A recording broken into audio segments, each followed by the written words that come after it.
rumeksa ingsun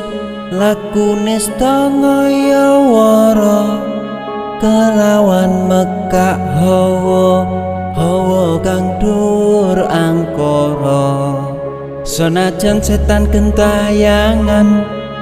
tansah gawe rupeda hingga pupusing jaman hametek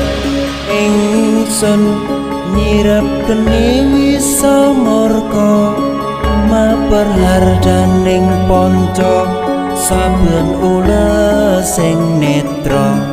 linambaran sih kawelasan ingkang paring kamulyan Sang Hyang Jati